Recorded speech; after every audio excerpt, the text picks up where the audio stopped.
A unikernel is nothing more than a highly specialized virtual machine. For each application, we try to build a custom image that only has the code that that application needs to run and nothing else. That's a unikernel.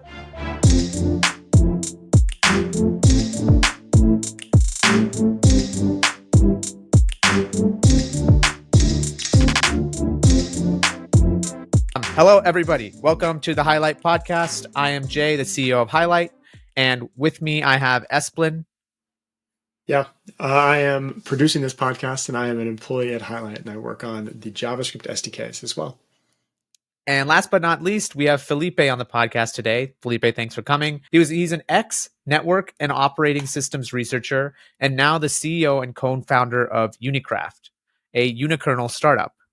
Felipe, let's start by telling the audience what a unikernel is. First, thanks a lot for the opportunity to be here, Jay and Chris. So a unikernel. A unikernel is nothing more than a highly specialized virtual machine. So the idea being that in the cloud, when you want to deploy an application, the ideal case would be that the application runs as close to the hardware as possible. But generally, instead of that, what you do is you deploy your app and it comes in a hugely bloated virtual machine with maybe Debian or Ubuntu, big distro, lots of system stuff, a container runtime, and somewhere at the top of that mess, your app. So what we're trying to do with a unikernel is okay, we need a virtual machine because you have a hypervisor at the bottom of your stack on the public cloud for hardware isolation and multi-tenancy purpose. That's always there. So can we get the application in a virtual machine image where 90% of the code is the application code, and then there's just the thinnest possible layer so that the application can run on top of the hypervisor? That's what we're trying to do with the unikernel, right? So what we do is for each application, we try to build a custom image that only has the code that that application needs to run and nothing else. That's a unikernel. Understood. Can you walk us through like the levels of like hypervisor? Like let's say when I deploy my containerized Python app on an EC2 instance, right?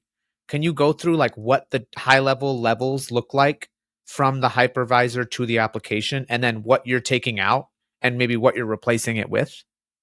Yeah, absolutely. So whether you know it or not, depending on the service you're using on the cloud, and obviously EC2 is a good example, you have the bare metal hardware, and then on top you always have a hypervisor. On AWS, more often than not, it's KVM. It used to be Zen. They're phasing that out.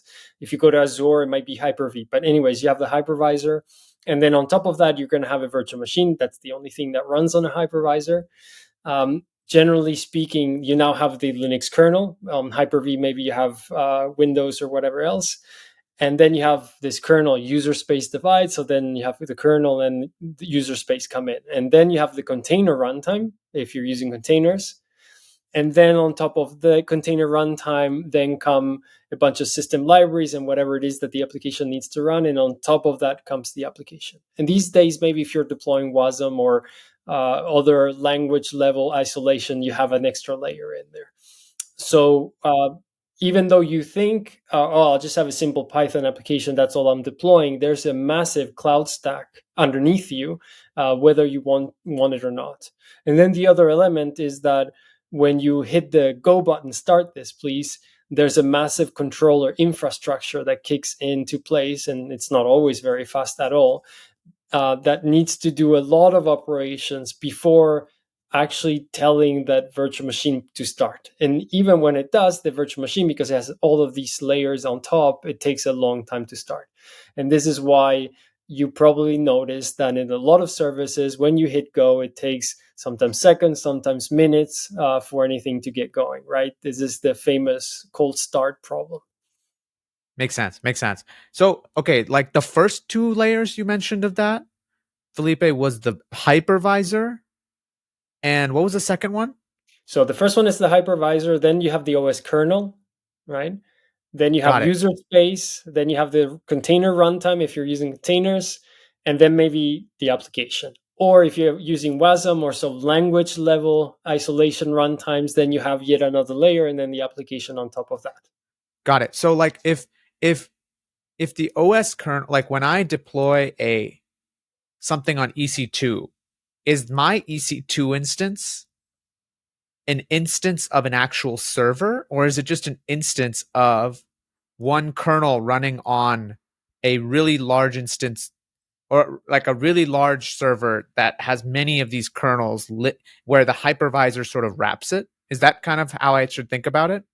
Correct. Yes. So there's a single bare metal server, there's a single hypervisor, and then on top of that come all of these big virtual machines, each for the different tenants or the different applications you may be using in the simplest case, right?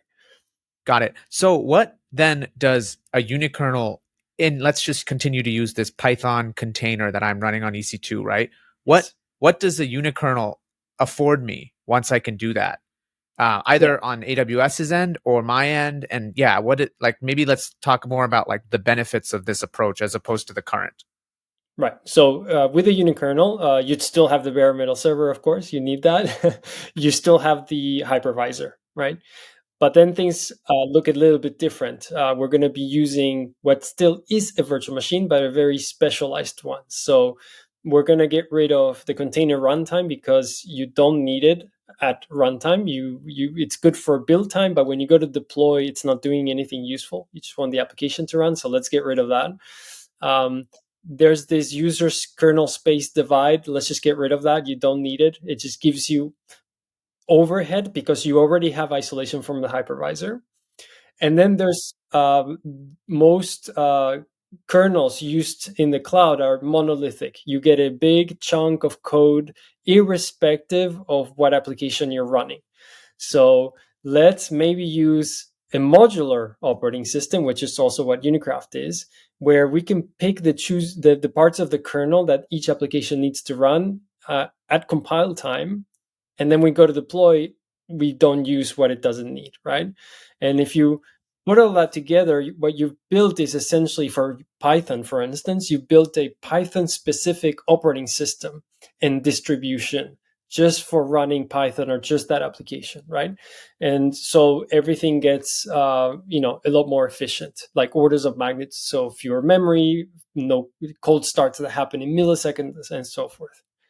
The other part of the equation is obviously the controller, which I mentioned before, right? You can imagine that you can now boot your virtual machine in 20 milliseconds with a unikernel, right? But the controller takes 1 minute to actuate, right? The user, what he's going to see is that your boot time is 1 minute plus 20 milliseconds. So still very slow. So on the platform that we built, Kraft.cloud, we have to also build a controller from scratch that could be reactive in milliseconds. Felipe, like, does this mean that if we're using our example, like just to kind of close the loop on the original example, right? I have a hypervisor that historically will wrap multiple virtual machines. And each virtual machine is like very heavy, and it's the same virtual machine regardless of the language or the application I'm running. So it's really like orders of magnitude slower, all that fun stuff. With Unicraft, we keep the same hypervisor, but when I deploy my Python application, it gets deployed on an instance of Unicraft. Yeah. Like an instance of Unicraft wraps my application, and that gives me more affordability for how many instances in the first place I could run, right? Like if I have a really big hard metal server, now I can run maybe 100 instances of my Python app instead of 5 or something like that. And then more like 1,000, but yeah. Okay, got it. So even more orders of magnitude. But then I guess I also think of like a lot of implications around like lambdas. Like I think the cold start problem you mentioned is like particularly painful when it comes to lambdas, right? Which is a great technology and people love it, right? But yeah, like having to wait for a minute before I get a request response or whatever is painful. And I guess that's a function of the fact that there's so many layers deep of things that are getting run, right? Exactly that, and the controller. These are all symptoms of the cloud stack being layers upon layers upon layers that have built over time, and it's sort of a process of accretion. And it's kind of difficult to go back to first principles and say, let's bring all of that down and let's build it from the bottom up again, the way it should be, so that we don't get these symptoms. It's so instead, what people do is play mitigation games, right? So on Lambda, I have cold starts. So what do?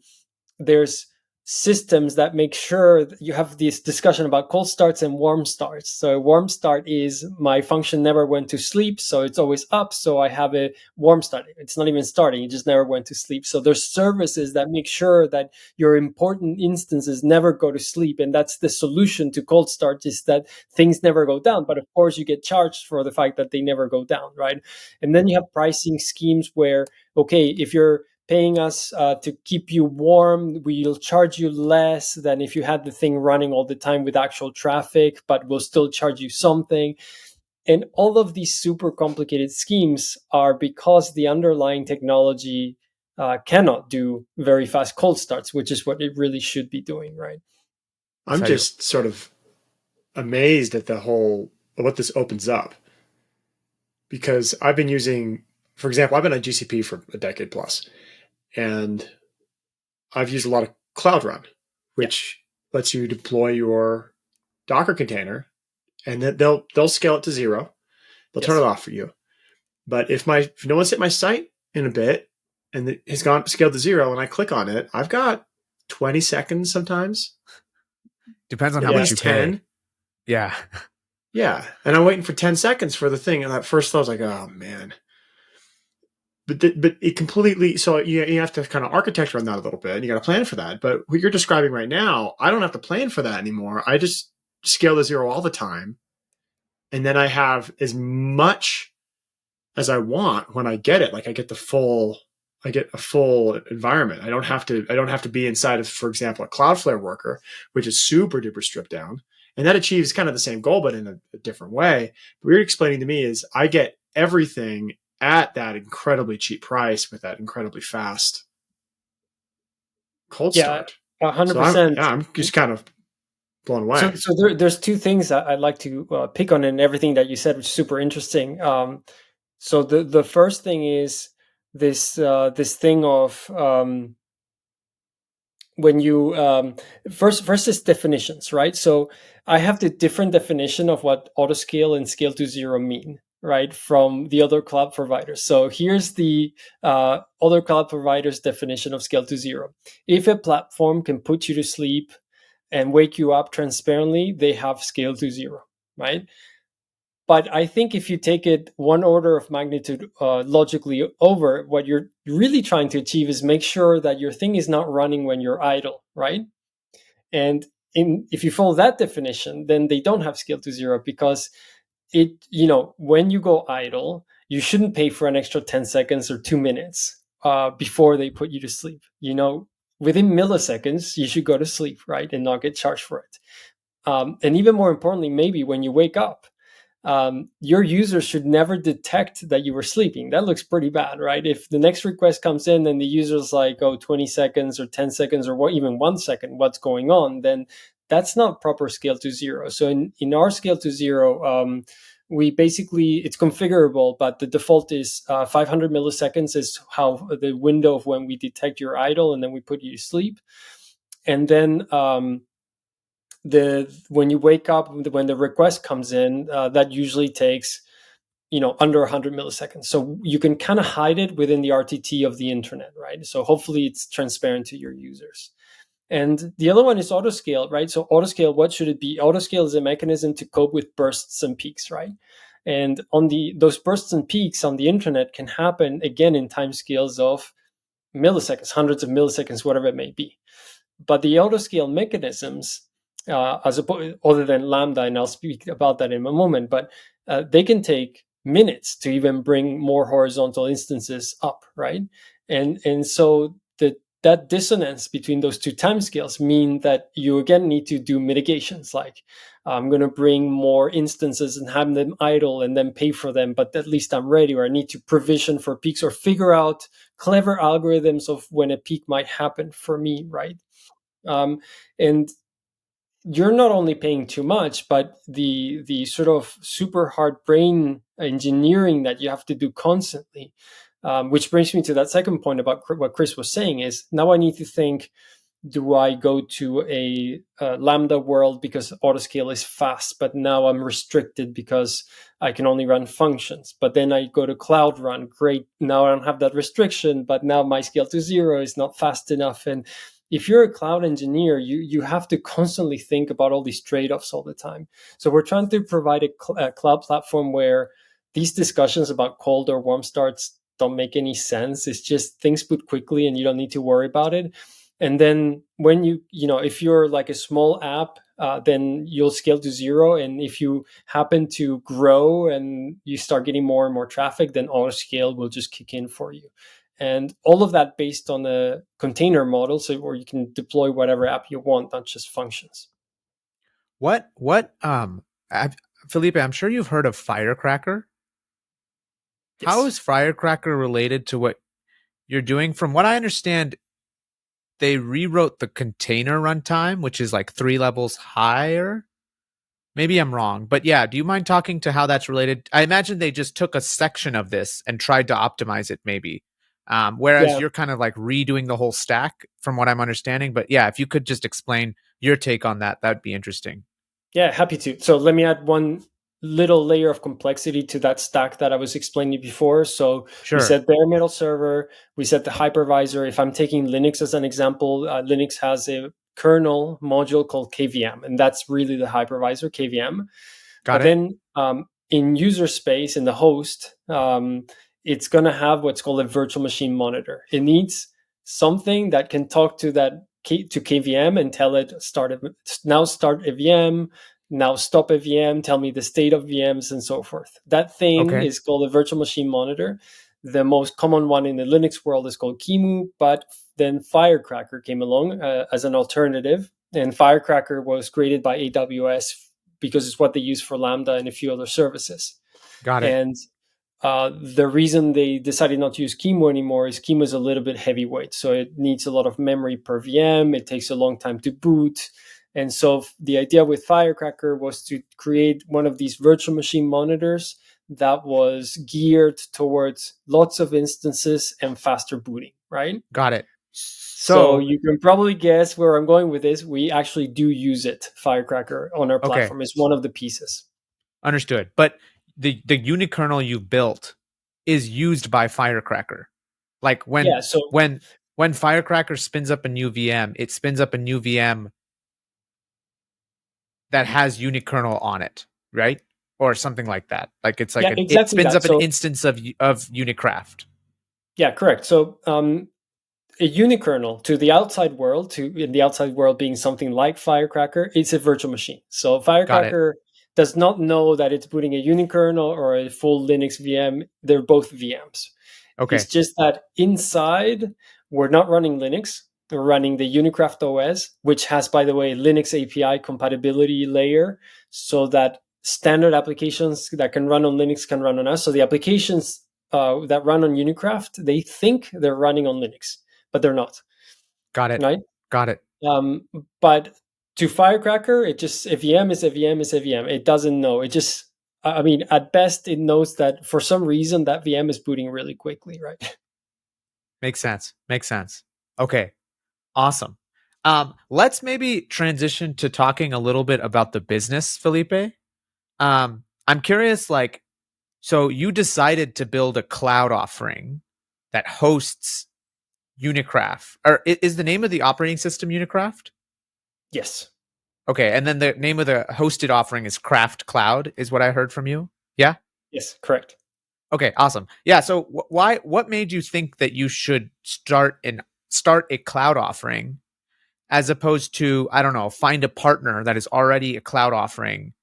There are a handful of startups, right? That, and maybe you've talked to them, right? That are trying to compete with the likes of AWS and things like that. Why do you build this from the ground up as opposed to work with someone? And what maybe also long term, what are your aspirations with the company and that sort of thing? Yeah, so we did consider, for instance, could we just create accelerated AMI images for the AWS marketplace or other marketplaces? Like if you want to run Nginx on EC2, we could, instead of having Nginx distro based on Linux and based on Debian, you could have Nginx based on Unicraft, right? And then you could deploy it. But the problem is that massive cloud stack, right? So if 90% of your overhead comes from the underlying cloud stack, and I can only optimize that little 10%, even if I do an amazing job of optimizing that 10%, you're still not going to experience much of a performance boost from Unicraft, because most of the cycles and the overhead are coming from that entire stack we've been talking about during this call, right? So we did consider it, but we very quickly realized that the only way to really get these benefits to the orders of magnitude we needed them to be was to fully control the server itself. And so what we do is we have bare metal servers that we fully control. And then on top of that, we install our custom controller. We put Firecracker with modifications. And then on top of all of that, we have our Unikernel images based on Unicraft.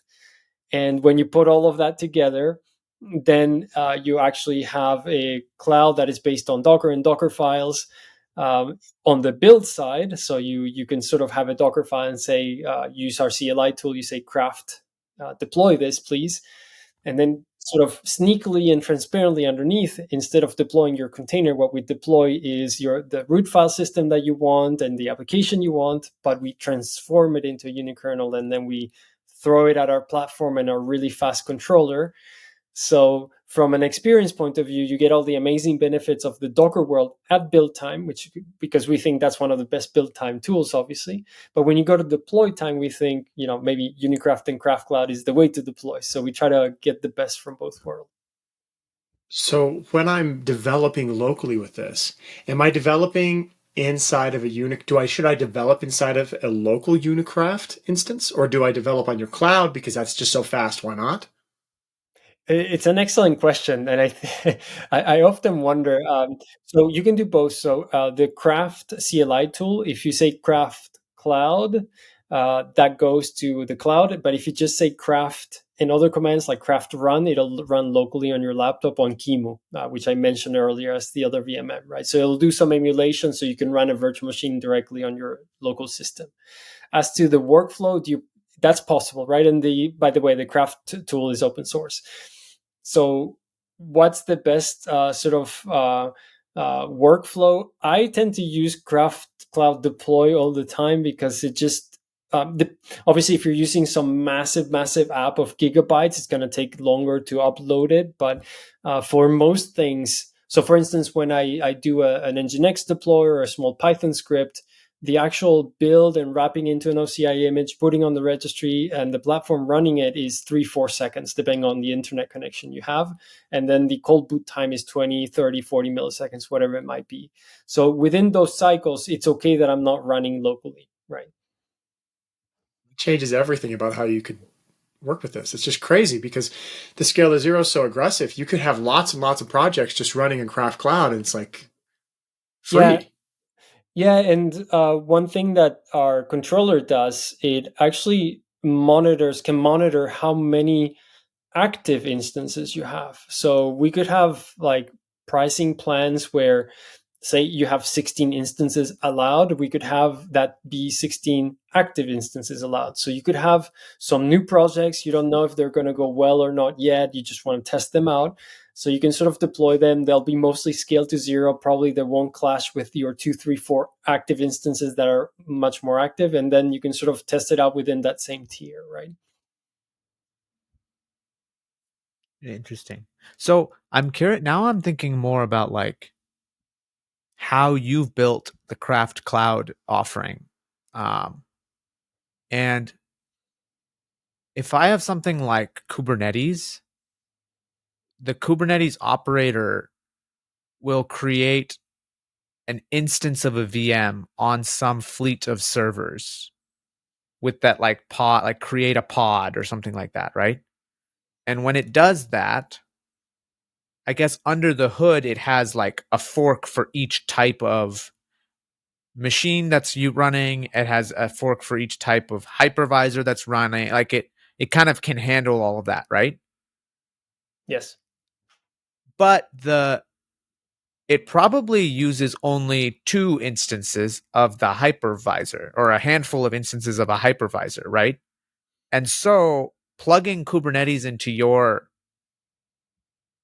Unicraft is probably not that hard, right? It's actually, Kubernetes is a layer higher than what you guys are doing. Am I understanding that correctly? Yeah, exactly. So So yeah, and then with that, maybe do you use Kubernetes or something like it behind the hood? So I'd love to learn how you built it and stuff like that. okay, yeah. So let's not. No, I guess now we're switching to the controller side of things, and maybe let me build it from the bottom up in layers, so you kind of understand, right? So we have our controller, and our controller, of course, exposes the REST API because that's what the cool modern kids do these days, right? Um, but then on top of that, we have an open source Go SDK called Kraft, and then our CLI tool builds on that and exposes Kraft. So that's one path. But we also have a CRD for Kubernetes, which right now it's early days. All you can do right now is start, stop instances on basic functionality, and we also have a Terraform integration as well, right? But more on the Kubernetes side, since that was your explanation, your question.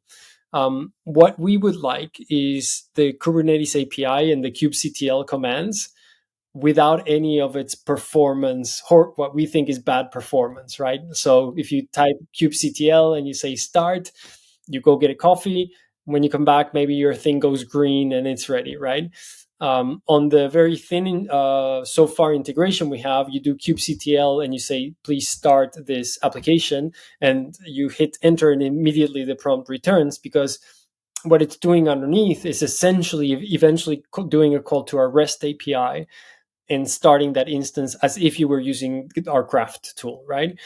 So what we want to achieve probably by the end of this year is complete that sort of integration, such that you can use kubectl commands and they kind of sort of transparently translate to the REST API, so you get all the benefits of the interface that everybody knows, except you get all these performance boosts because underneath we're just doing that. So for instance, all the scale mechanisms for auto scale, obviously we support scale, so we just need to work on putting a bit of glue so that when you do scale, it just tells our REST API, okay, these guys want to scale, they want to scale from these number of instances to that number of instances, and we just set it up and we just go, right? Got it. You talked earlier, Felipe, about Docker and how you transform Docker to your internal representation so that it can be deployed on the Unikernel.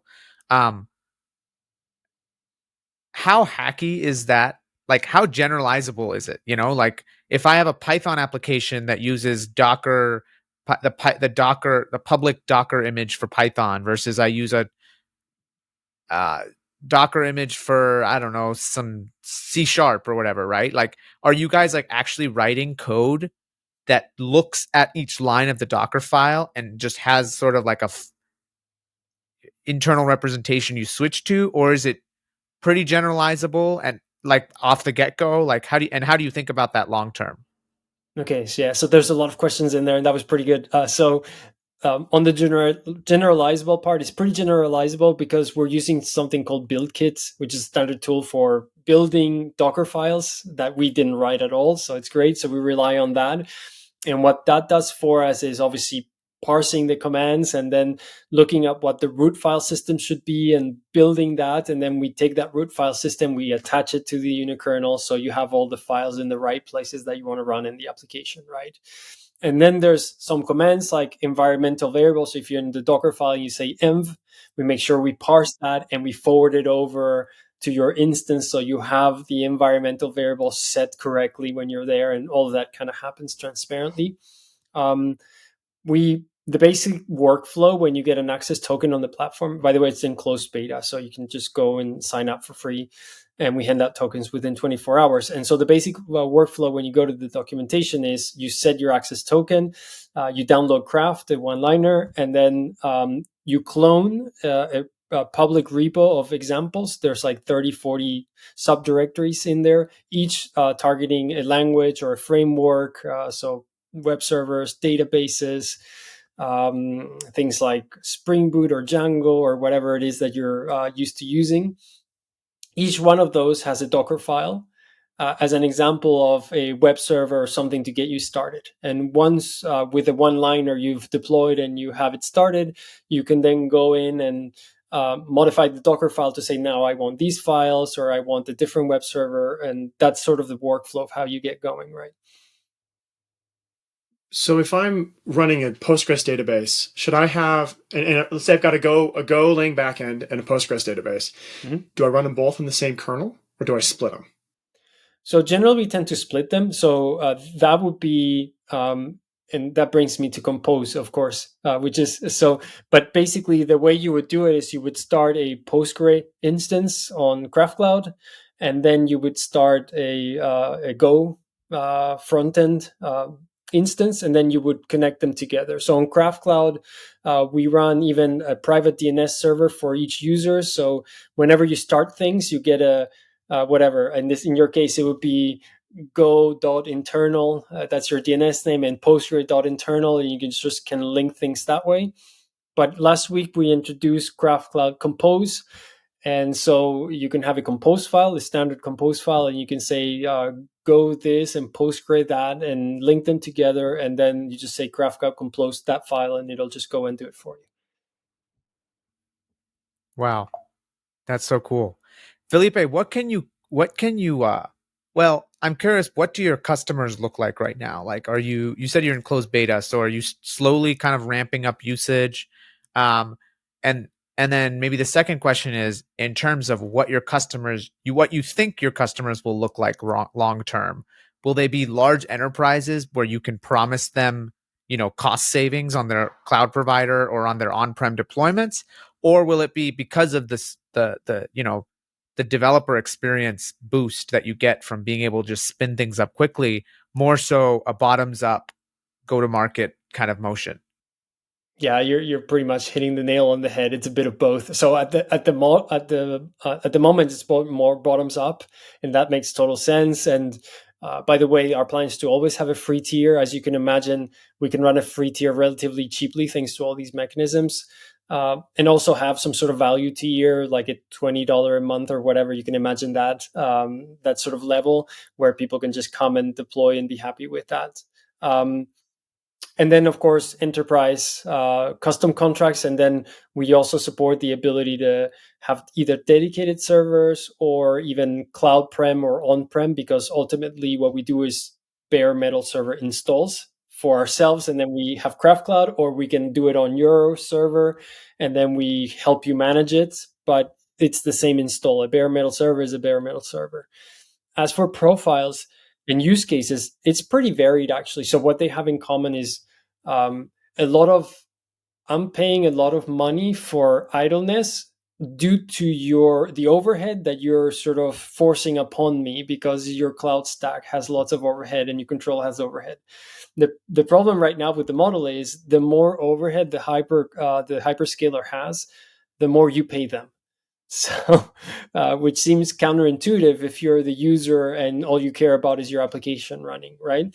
So we get people who say, okay, I want to run compile jobs. I want to start them. I want to compile for 20 seconds and then I want to go away, except I'm spending 30 seconds starting, 20 seconds building. So 60% of my budget is going into literally the cloud, so the hyperscaler, right? Or I want to run video mixing servers, which are bursty and intermittent, right? But I'm paying 24/7 for this. We even heard of some people renting 24/7 bare metal servers as cheap as possible, because that's cheaper than running on a hyperscaler. So the workarounds are getting pretty bad. And then on the high end, you have some companies who are spending millions in hyperscaler infra per month, right? That's it. That is enough to keep a company going, right? Just that single contract. That's crazy. I'm curious because this changes the Kraft.cloud math as well, because you can support a lot of clients on not a whole lot of bare metal now. Yeah, so we didn't talk about us on the back end, right? That's absolutely true. So we could already run more than normal because our virtual machines are smaller and they consume less memory. Of course, if you have a big Java application, maybe the application consumes 1 gig of memory. But at least what we can guarantee is that 90% of the memory goes to the application, as opposed to in hyperscalers, maybe the equation is a little bit the other way around. But then we scale to zero. When you're not running, you're not consuming memory from us, and very little CPU cycles. Of course, we need a little bit of memory for state, but not much.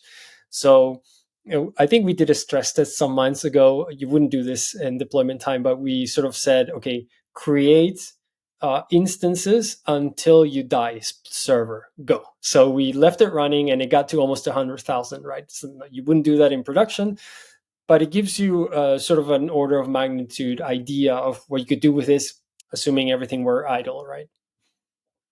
And that completely changes even like your funding needs, because now you can compete with bigger companies without having to have that kind of huge funding that you'd otherwise have to take on. Yeah, that's true, and that's a good thing, because it'd be hard when you don't have sort of scale. It's kind of hard to obtain servers at a cheap price when you're a sort of a fly on the wall, right? Yeah, like there's a huge upfront cost to building a business like this, but because of the technology that you're using to build it, it's much more doable. Yeah. Very cool. I do want to go back to one thing, Felipe, that you mentioned at the beginning, actually, that I just forgot that I had written down and I forgot to mention. But it was about like how, you guys are building a kernel that is almost like built for the modern cloud, right? It's built for these sort of small, like small footprint applications that need to be distributed, and there needs to be many instances of them. Do you think that like the current version of kernels and hypervisors and what we see in AWS, for example, is heavily inspired by like the personal PC, and that's why it's gone in that direction? It's basically some guy had a huge his apartment PC just kept getting bigger and bigger and bigger, and then another guy saw that, hey, I want to run a web server, so I'll just use that, and then they started to scale at that level. Is it that simple in your mind?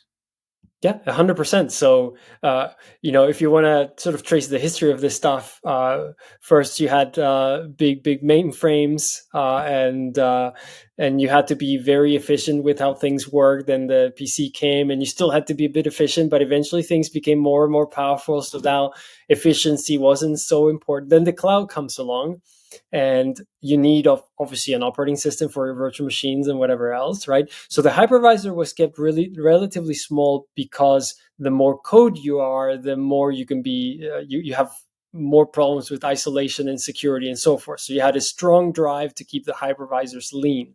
So that's okay. But then inside the virtual machine, what are you going to do? Functionality is king, and you want to support a ton of applications. And what are you going to use for that? General purpose operating systems. They're perfect for it, right? So yeah, there's nothing cloud native about general purpose operating systems, but they rule the cloud. And it makes tons of sense of why that happened. And obviously, they run everywhere, and I totally understand why they do. But then you have to sort of suffer the consequences. And then container runtimes in the cloud, why are they there? Well, it's just containers are super convenient, right? So let's just put that on there as well. And then and now you have WASM coming along for more isolation, and let's put that on there because obviously it's convenient, right? And convenient. At some point, you start realizing that there's a lot of inconvenience that comes from that convenience. And if you know all of this, and you were going back to first principles, can I get all that convenience but not suffer any of that performance hit? This is a little bit what we're trying to do. Understood. It is a little wild that like we can basically do everything that it is a little wild that we can do everything that I can do on my Mac, essentially, to like be productive in the workday on an EC2 instance. Yes. Like there's no different, like, yeah, there's no real difference. I guess once you think about Lambdas, like, and perhaps the Firecracker, that is where AWS is going with this, right? But I think the y'all's philosophy is much more extreme, and rightfully so. So that makes a lot of sense. The last thing I want to kind of maybe finish things up on, I think we're running a little low on time, Felipe, is on like what the cloud offering looks like. So what functionality do you currently support? And if like a cloud developer at a large company is listening, or like an indie developer that does their own thing is listening, like what can they expect from the Unicraft cloud offering? Where can they find you? Maybe at a little bit of a time for you to just pitch yourself. Okay, fair enough. Yeah, where to find us? Kraft.cloud. If you want to sign up, Kraft.cloud/sign up.